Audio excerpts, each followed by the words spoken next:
In last lecture, we discussed the principle of TGA as well as the thermogram. Now we start to discuss about the instrumentation of TGA. In thermogravimetric analysis, their instrumentation includes several basic components.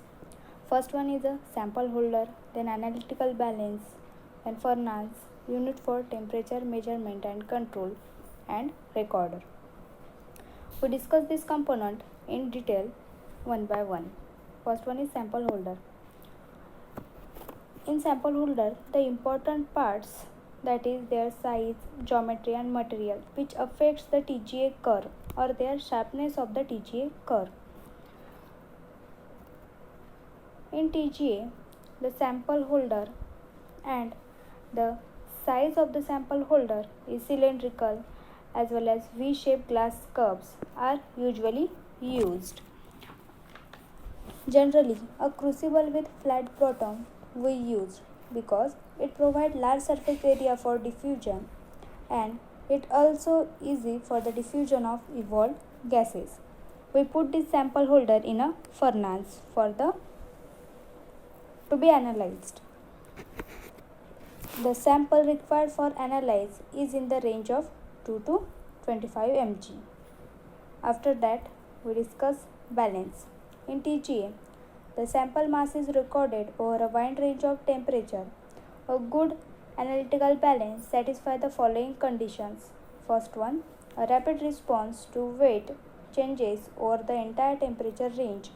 The change in mass of the sample should be converted into an electric signal which must be suitable for recording.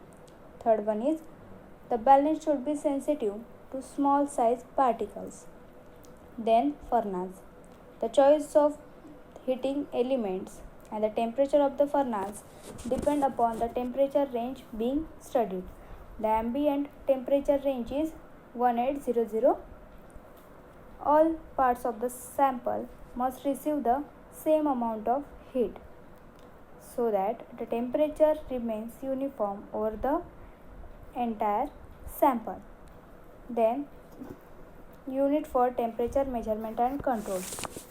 Temperature measuring devices used in TGA is thermocouples placed as near as the sample possible. When the sample is heated, the thermocouple generates an EMF. So the temperature of the sample is measured from the EMF. Last one is recorder. The change in mass of the sample is measured from the balance in terms of electric signals. When the thermocouple generates EMF is applied on x-axis. On the other hand, the electric signal obtained from the balance is applied on the y-axis. So we get the sharp TGA curve. So